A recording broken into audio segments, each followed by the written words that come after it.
Good afternoon. Yep. Can you hear me? Yes? Yeah, I'll give that one to you. Yeah. So welcome everybody. Like Jamie said, this is quite exciting. This is our first outdoor Greater Connector series that we've had in a year. I think the last one's actually last October. So from January, we've been having Zooms every month. If you're interested in all the presentations, they're all on our YouTube channel. You can look them up on Walkway over the Hudson. And this will be on a YouTube if you want to share this with anyone also. Next month we have a wonderful presentation from Don Fraser, who's the educator at Mills Mansion up in Statsburg. Louder? That better? Yeah. So Don Fraser, educator at Mills Mansion, he's coming on the 12th of June, same place, 1 o'clock. And he's going to tell us about scandals in the Gilded Ages. We have other presentations every month. Through October will be in person, and then the last few for this year will be on Zoom. So hope to see faces on Zoom and more in person too. So Bill and I have created this presentation because we wanted to celebrate the firefighters who put this fire out. We want to celebrate this second cycle of the bridge. The first cycle is a railway bridge, and the second cycle is what we have today as Walkway over the Hudson. And to do that, we thought we would get somebody who had a lot of knowledge to come and do the presentation. Well, lo and behold, we couldn't find anybody. So here we have Bill and I. So, we are both ambassadors for the Walkway, and wonderful job to have. All the people with the red shirts are all ambassadors. You can see quite a few here supporting us, and we have a wonderful time. If anybody wants to join us, talk to anybody with the red shirt and they'll tell you how to become an ambassador. Okay? So I'm going to start the presentation, and I'm going to give you a short history of the Poughkeepsie-Highland Railroad Bridge, and then I'm going to pass it on to Bill. Bill was a firefighter at the 1974 fire, and my idea is that he gives you a first-hand experience of what that was like. We've all seen pictures. I'm quite sure you've looked at pictures and not really understood what was going on in the picture. And I have been fascinated. I've met with Bill, I don't know how many times to do this, and Bill has told me so many stories about his time as a firefighter and all these wonderful pictures. So I hope we can enlighten you. I hope you leave here knowing a little more about the bridge, its history, and the fire of 1974. Okay, so the first slide. May 29th, 2022, it should have been May 8th, but unfortunately we had to cancel, so it's not. So,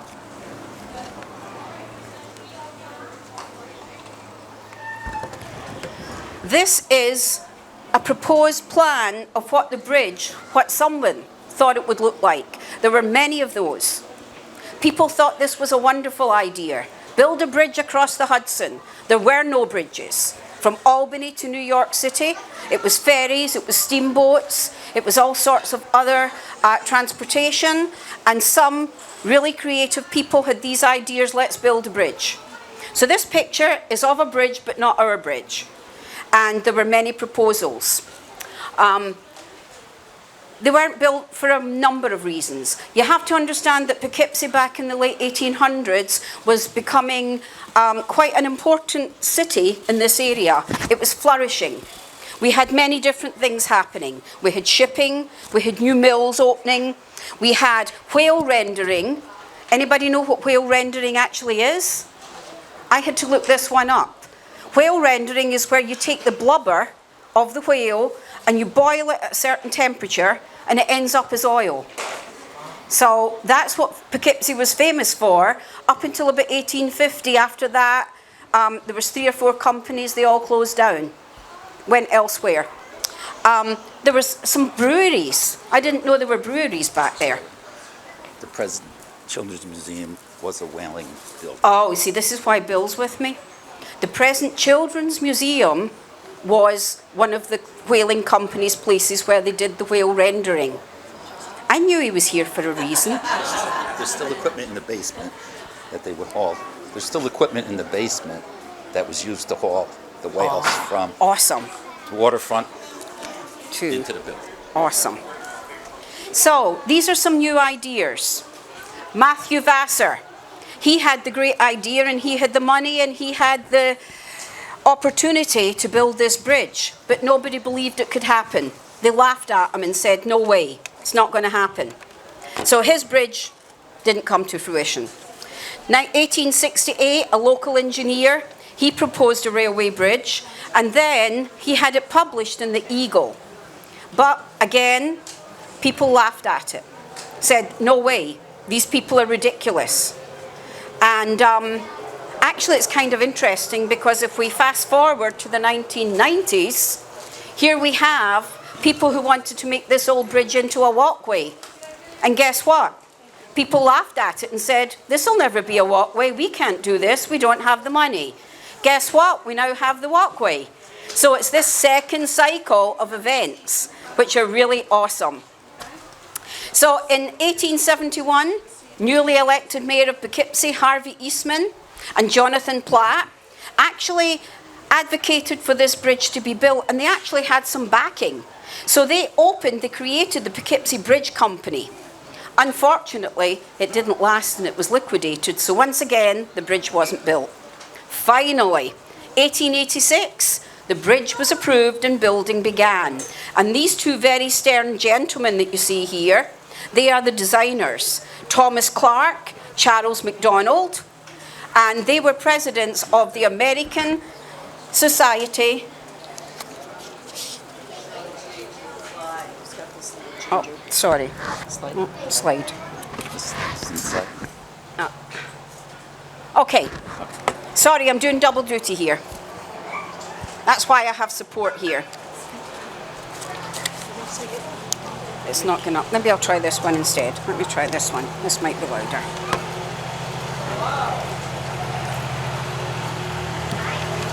Is this any better? Is this louder? Okay, so we'll use this one. So, these are Thomas Clark and Charles MacDonald, presidents of the American Society of Civil Engineers. And they actually came up with this plan, and people believed that actually it could be done. Similarly, happened in the 1990s.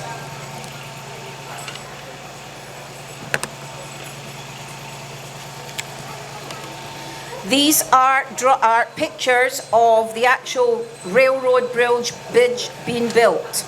Now, if you think back to the 1880s and you lived in this area, how realistic was it to imagine this huge steel structure being built from one side of the Hudson River to the other and actually being able to have trains cross it? It must have been a feat that people were just absolutely amazed, almost like the seventh wonder of the world. So these are two pictures that probably were quite fascinating, to watch this actually taking place. It was completed in December 1888 at a height of 212 feet. And the reason that it was 212 feet is so that all the ships, because they were sailing ships, could pass under the river. It was the first Hudson River rail crossing south of Albany and north of New York City. And if you've walked the bridge, you'll be standing looking at the Mid-Hudson Bridge and wondering why it's so low compared to the walkway. And that's the reason there were no more ships, sailing ships coming up the river. So they didn't need it to be so high.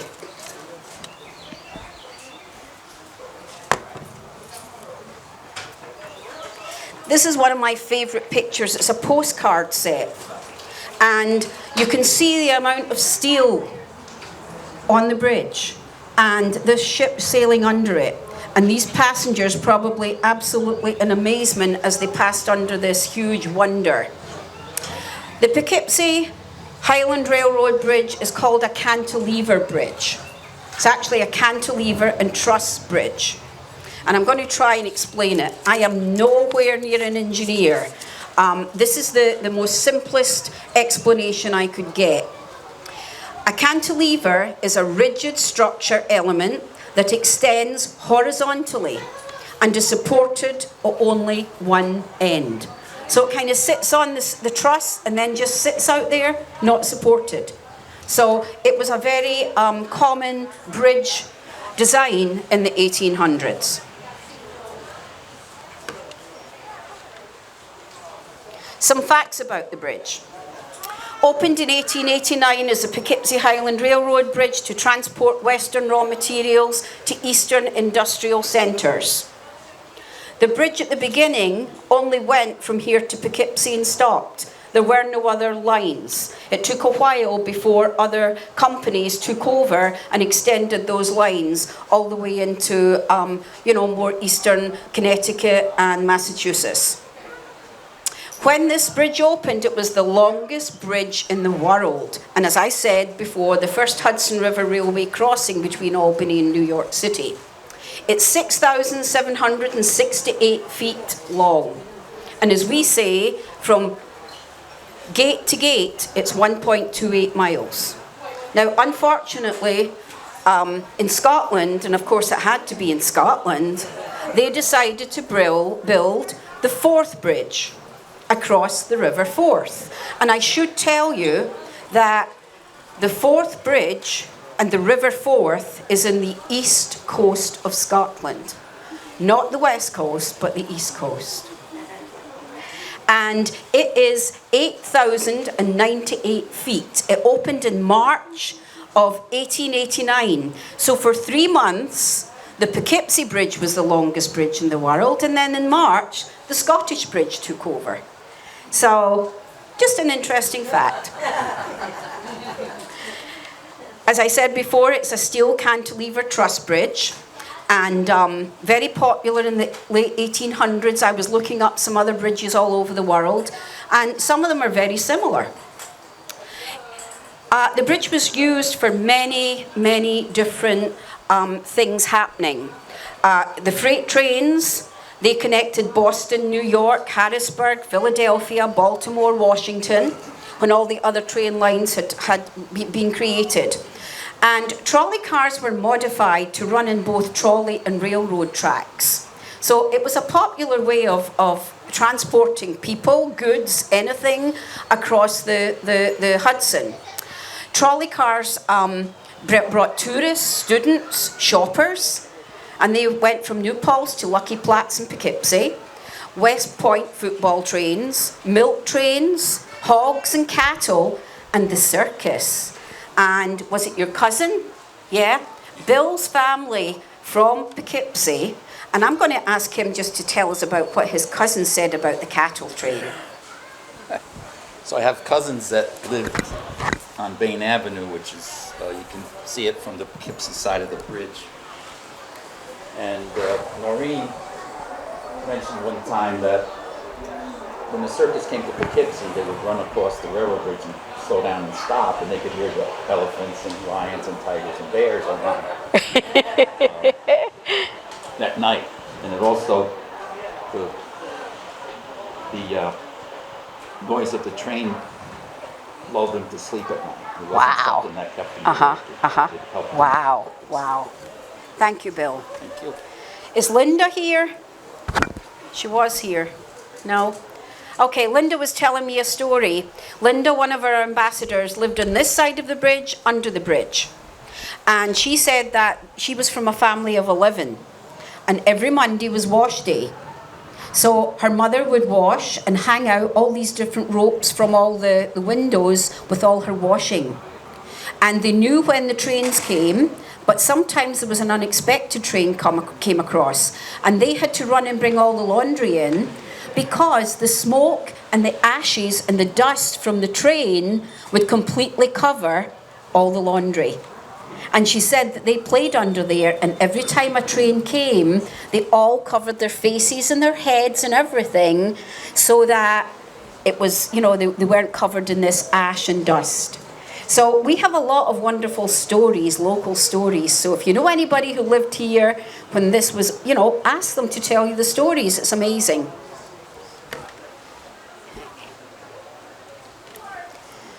Okay, this is the bridge after it's built around 1900. And where the buildings are on the right here That is Upper Landing today. So it does look pretty similar, except those buildings, some of those, I think there's only one left now. I think all the ones right down by the river are gone, but very similar. And the bridge just looks the same. Yeah, very picturesque.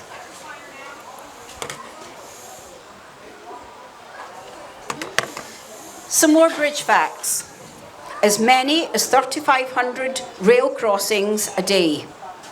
2 sets of tracks until 1918, when gauntlet track, also called interleave track, was installed. And that was installed to handle the weight of heavier locomotives, because remember, as time went on, the trains got bigger, heavier, and more efficient. During World War II, the bridge was painted black to make it less visible in the event of an attack. Painting continued until the 1960s. The high quality of the steel used in the original construction does not need to be painted. And when the engineers looked at the bridge in the 1990s, before we opened the Walkway, they said absolutely do not paint the bridge. It lasts much longer the way it is. Unfortunately, by 1974, things had again changed. And railway crossings across the Hudson were no longer the way it used to be. And by 1974, there was only one train crossing the Hudson a day.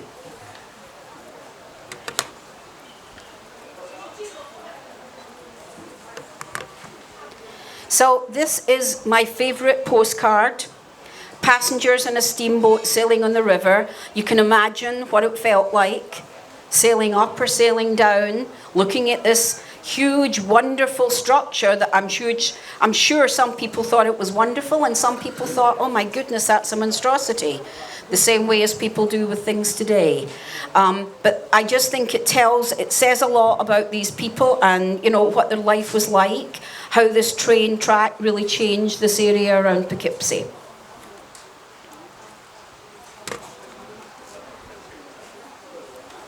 Now, there was actually 3 fires on the bridge. Very interesting, I didn't know this. Bill told me about one and I found out about another. I think Jamie told me the other one. So, May 1st, 1964. Lots of trains going across the track. Penn Central, quite a lucrative business, and it maintained the tracks on the bridge. They had maintenance crew, they had water. And when this small fire was caused by the friction between the wheels of the train and the tracks, the fire was put out quickly because there was maintenance people and there was availability of water on the bridge. Next fire, not so successful, it was May 8th, 1974. Things had changed again. Penn Central actually going into liquidation, trying to cover things up, and they did not have maintenance crew on the bridge. The pipes had broken. They had not maintained them over the winter time. The firefighters came on the bridge expecting to be able to turn on water. There was no water. And I'm going to leave it to Bill and some other people who have shared their thoughts to explain that to us. So that's why the 1974 fire was a different story. Fast forward, July 4th, 1982. Another fire. Surprise this time, not a train. A fireworks display. But this time, a helicopter scooped water from the river, flew over the bridge and dropped water on the bridge. It did take several hours, but it was successfully put out. So how many people here knew there was 3 fires in the bridge? So you've learned something new today. Yay! So, coming to the end of the old railway bridge. 12:42, May 8th, 1974.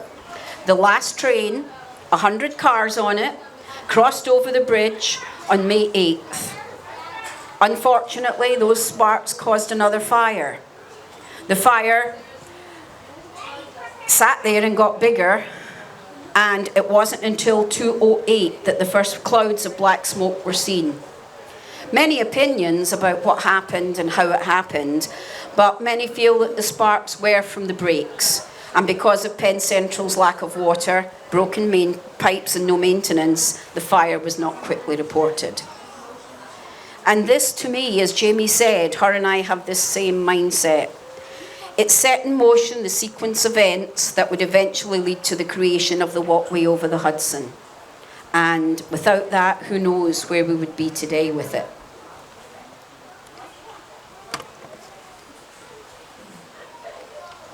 Okay, this is the first picture, fire in the sky. You can see the black smoke, you can see the bridge. And this is Fire Captain Thomas Ringwood. Bill, your uncle? Yes. Yes, and this is what he said. It may not have been the biggest fire, but it was the most difficult. So it took 125 firefighters and over 10 hours before the fire was extinguished. A long day for those firefighters.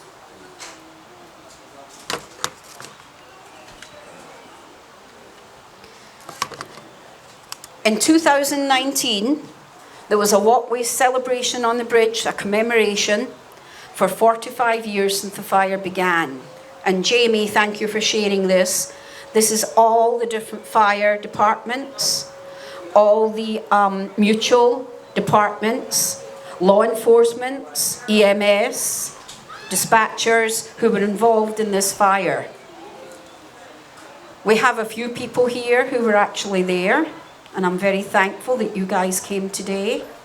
And I'm going to hand it over to Bill, because when I first looked at this and I said, oh, what do you mean Poughkeepsie Group 1, 2, 3, and 4?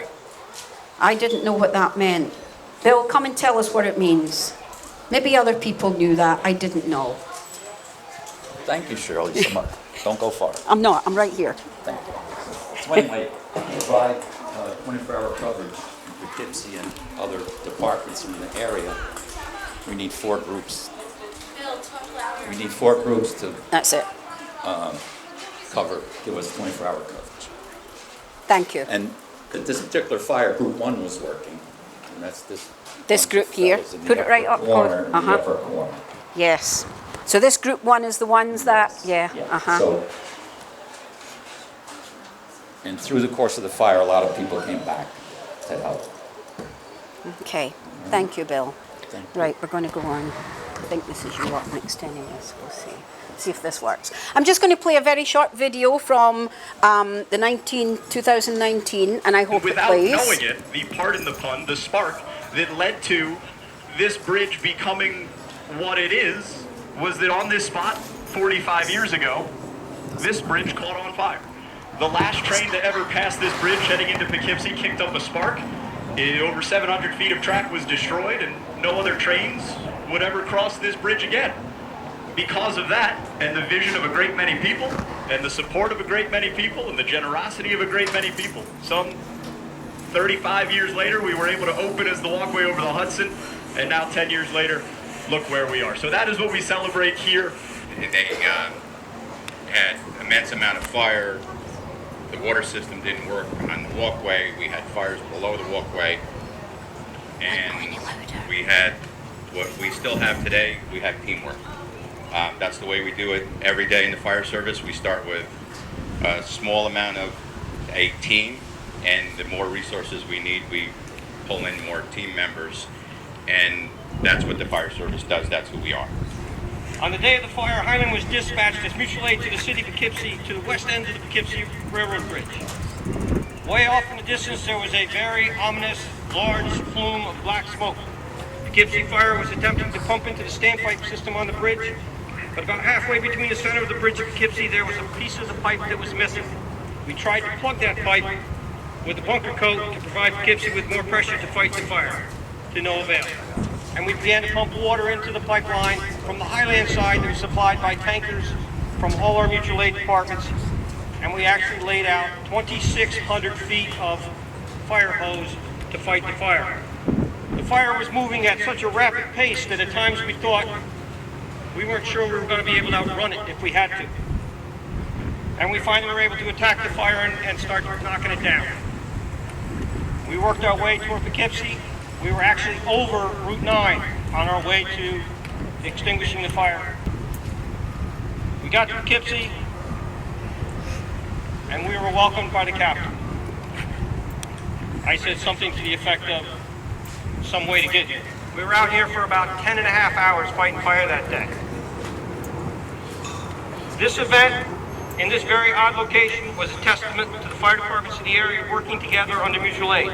Today, Highland and City of Poughkeepsie fire departments have a strong mutual aid relationship between us and with all the fire departments in the surrounding area of the Walkway of the Hudson. We look forward to strengthening these relationships and serving our collective communities.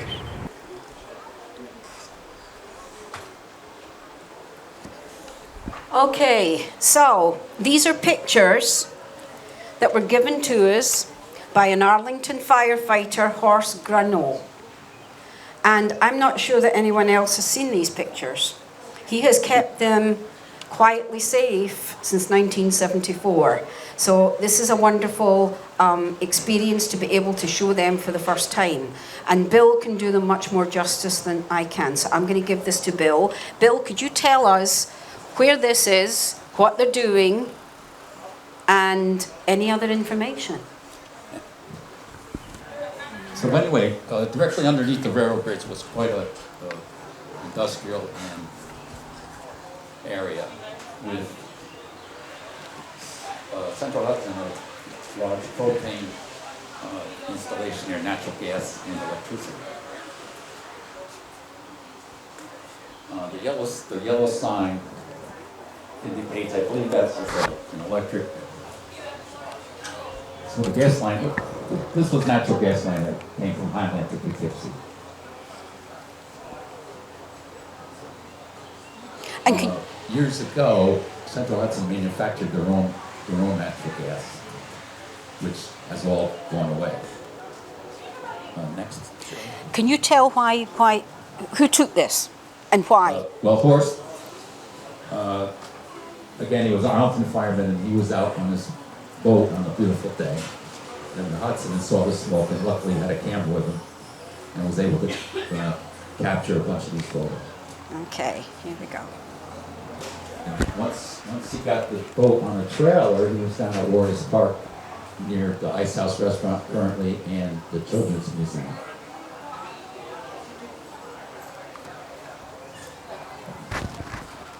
So this is a photo from Poughkeepsie looking towards Highland. So you can see the difference, the distance involved from the Poughkeepsie, Washington Street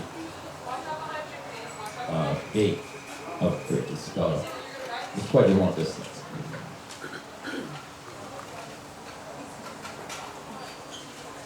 So these are a scene. There were a couple of photographers that got up on the bridge. One was James Steckner, who worked for the Journal, and another fellow, I can't think of his name right at the moment. What were these guys doing with the hose pipes here? Well, early on in the fire, they discovered that there was a horizontal standpipe system, which had, like you mentioned earlier, had been neglected and probably had water in it, froze over the winter time first. So after a while, they discovered that it wasn't usable.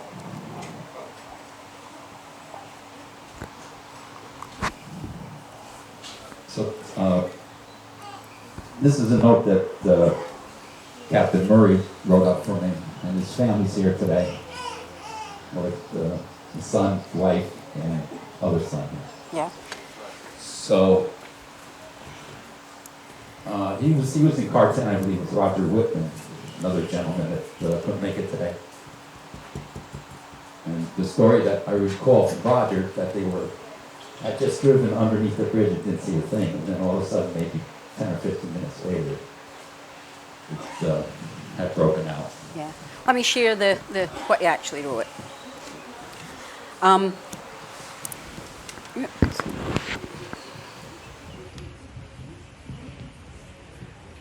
I think for me, this is what really brings it close to home and very real when you read the words of someone who's gone through this.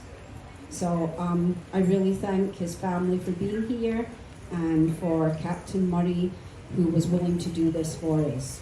So we came up with a little survey, and simple questions. Give us your name, what company, tell us where you were and what you were doing when you heard about the fire.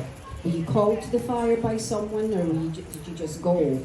Would you describe what happened? Did you go up on the bridge, or were you below? And these are things that I didn't know. As I talked to Bill and he explained to me, well, you can't get the fire trucks on the bridge. So what do?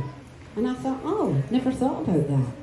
So these fire trucks had to go under the bridge and then, fight from there. So that was really important for me. What did you see when you arrived, and what was your job? So Captain Murray said that he was on duty. He was sent out there. So it wasn't hard for him because he was on duty and he had to go. He went out on the bridge with his hose pack. Water was supposed to be on. When he got to the bridge, he found the water was off. He had to come all the way back to Parker Avenue. And then he had to get ropes to reach stuff on the ground and pull the ropes up. And he saw the bridge was on fire, but not sure of the reason. And his job was to put the fire out, and he felt very overworked after 10.5 hours. I'm sure you would feel overworked.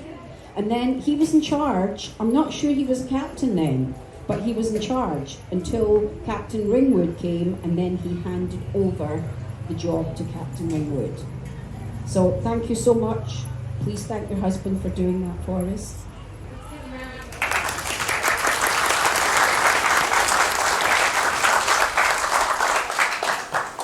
This is another firefighter who could not be here today. I am friends with his daughter, and she agreed to interview him, so we asked him the same questions. And his name is James Wilklow, and he was from Clintondale Fire Department, and he was 38 years old on the day of the fire. He was at work, and he was at D&D Auto Supply in New Paltz. He heard about the fire on the radio, and of course, as soon as he got off work, he went to the fire to help. And he said he went on his own to help the fire. It was not difficult because he was a firefighter and knew they needed help. He parked as close as he could on the side road and walked in. He grabbed a hose and dragged it out to the fire.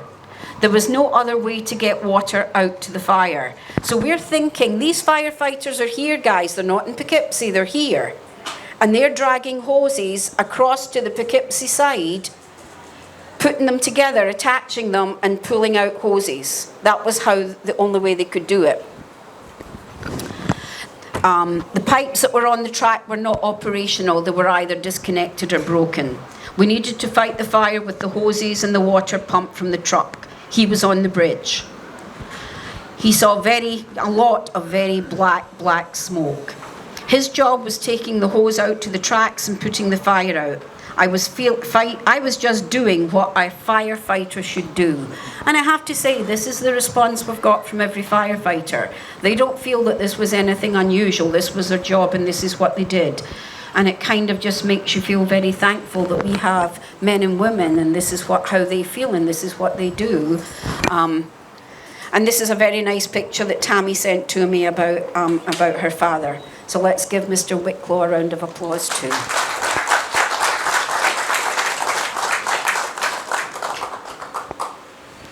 Okay, I'm going to give it back, and can you tell us a little bit about this, Bill? And then there's one more narrative that I'm going to read.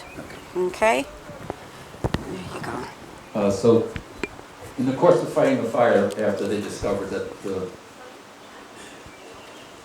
standpipe wasn't working and that there was such a long stretch of hose from Highland or Poughkeepsie side, the guys set up 2 aerial ladder trucks.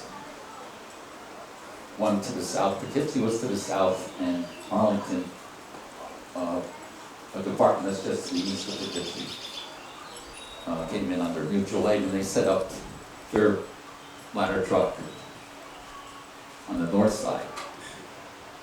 The water you see here in the spray was coming from a ladder pipe operation, which is a master treatment, because it provides is this like the truck over here? Yes. It's like the truck we have here, but the ladder is extended and goes up at an angle? Yeah. Yeah? They had it practically vertical. Yeah. to reach. To reach, yeah.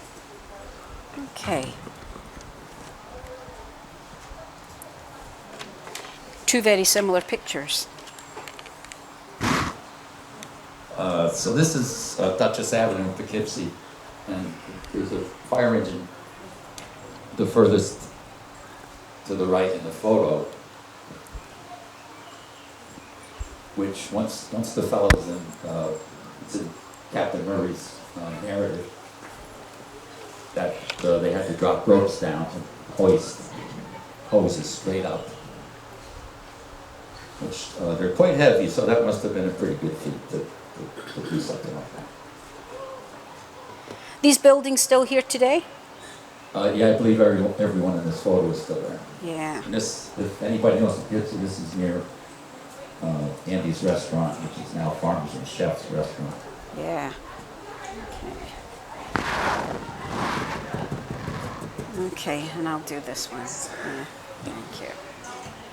So, a very nice gentleman, Steve Van Buren, rather than answer those questions, he did a whole narrative for us. And this is really special.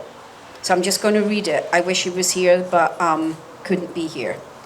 May 8th, 1974 was just my third day on the job as a career firefighter for the City of Poughkeepsie Fire Department.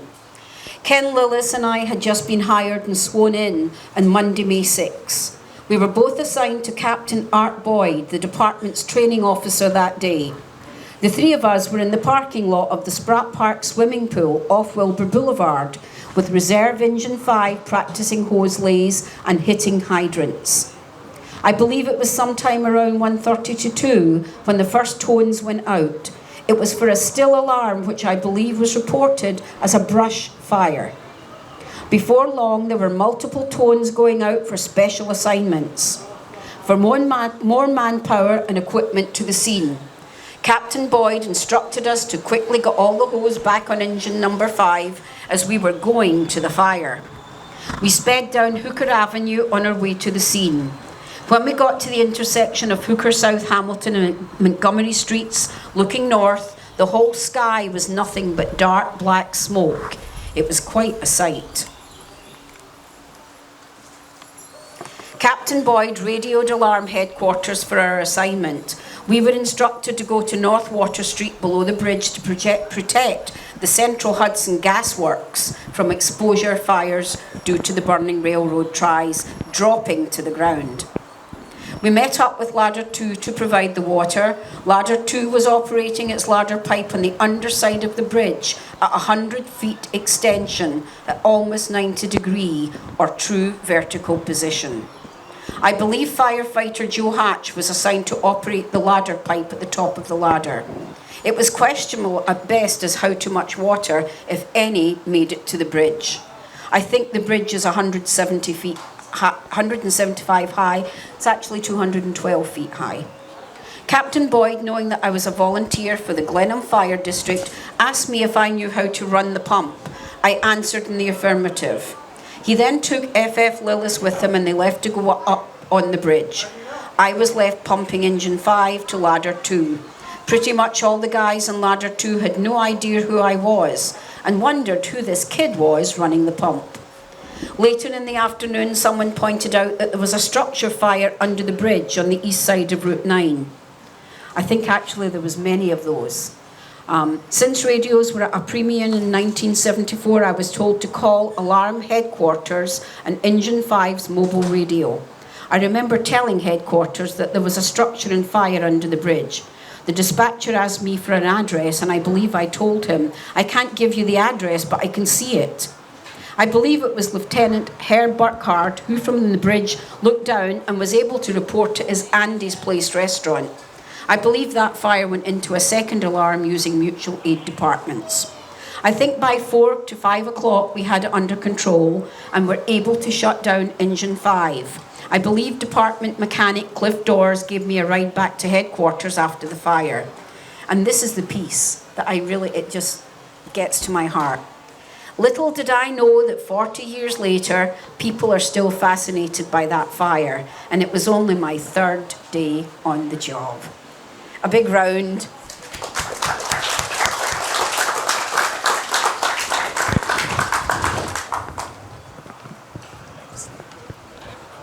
Oh, I need to say something first. I'm sorry. Okay, and here we have firefighter Bill Ringwood, his picture on the right, all dressed up in his gear, looking very handsome and very efficient. And he actually found this picture on the left for us, which is awesome. Can you see the little circle that's drawn on this newspaper? That is Mr. Bill Ringwood. And he was part of this mutual aid. So I'm going to ask Bill to tell us why he was there and what was he doing and how did he feel about the whole thing. First hand from Bill.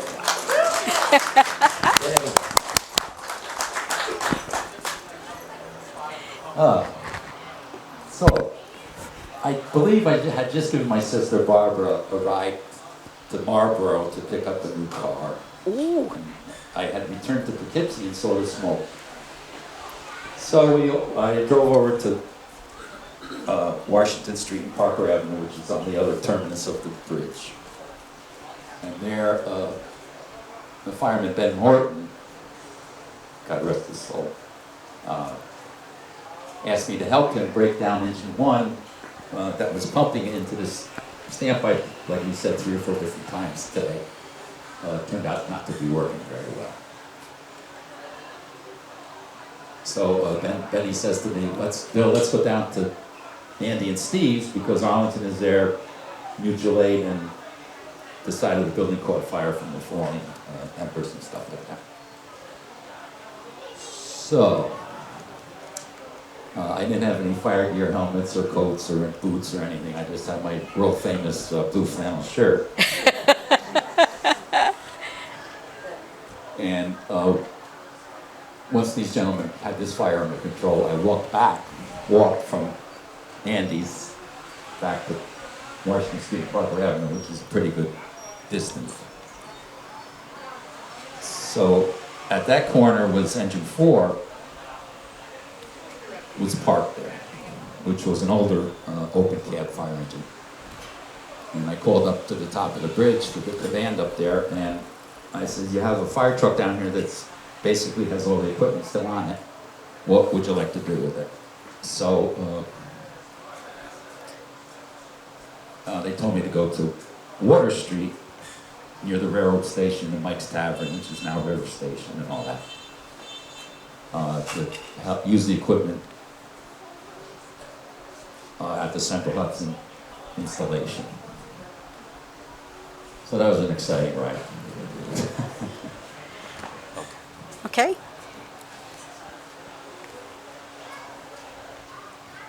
So this is another picture from Horst of Arlington's Truck 3, which came out of headquarters, and this, they were parked on the north side of the bridge. And this huge yellow object you see here was a propane tank that Central Hudson used pretty much as a backup, I believe, in case the gas lines somehow were ruptured. They had a reserve natural gas, and there was about 10 of these lined up in a row under the, Wow. basically underneath the railroad bridge. Very scary. Trying to put a fire out beside gas tanks? Wow. So there's a little bit of a story that goes along with this. I ran into Rich Fishwick a few weeks ago, and he was an Arlington fireman, and he related the story that he was out golfing at either Vassar College or McGann Golf Course when they saw the smoke. He was good friends with Mike Brophy, who became the captain of the Poughkeepsie, fire captain. He said to Mike Brophy, he goes, look at the smoke, I don't know about you, but one of us has to go to work. So what happened, Rich ended up at headquarters, and Truck 3 was, this truck here was just leaving headquarters up in Arlington to go to the fire, and he hopped on board. Again, without, I guess he didn't have time to grab his hat and coat, his helmet and stuff like that. Yeah. Okay.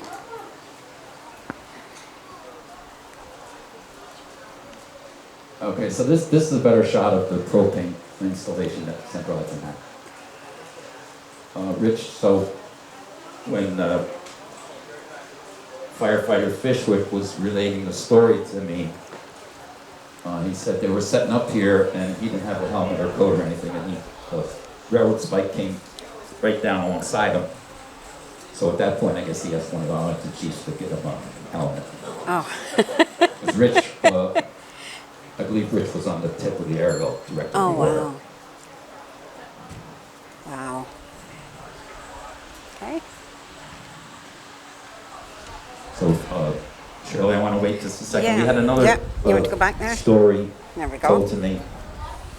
Well, it was related to the 40th anniversary. Mike Marinucci was a city Poughkeepsie fireman, and he was assigned to be near these propane tanks, wetting embers and things like that. And he said he could hear the spikes in the large plates that hold the tracks together, ricocheting down through the bridge as wood burned away. All the iron was just left to fall. So that was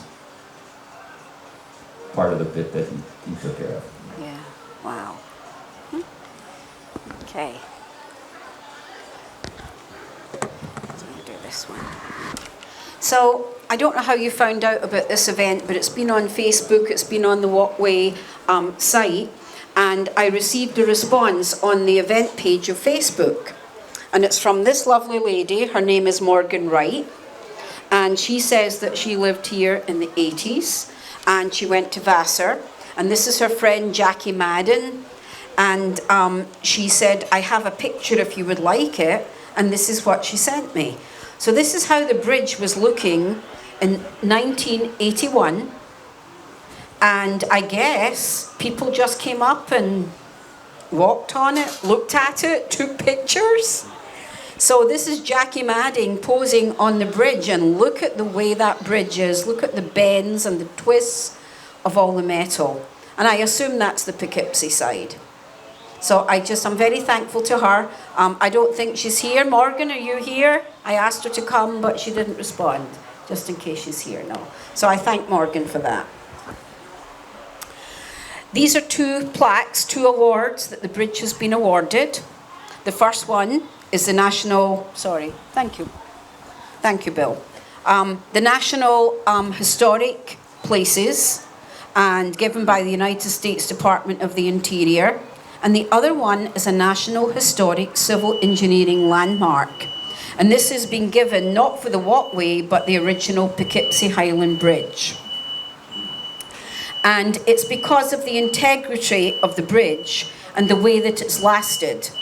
And so this is the award that we've been given for that. So if you want to see these actual awards, they're hanging on the bridge. They're down by the flag where the bump outs are. And you can see them both there.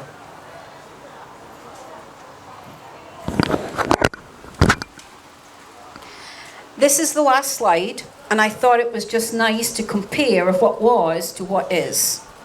So you can see on the left, the old rail, the Poughkeepsie-Highland Railroad Bridge, and on the right is the Walkway over the Hudson.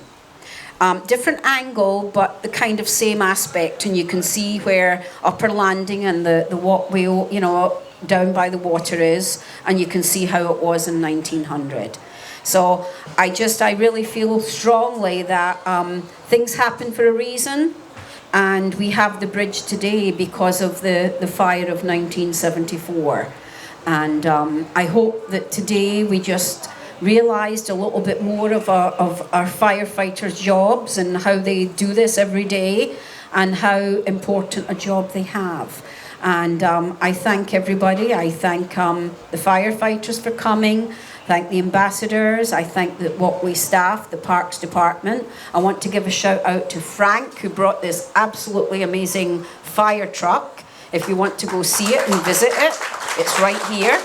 And it's amazing.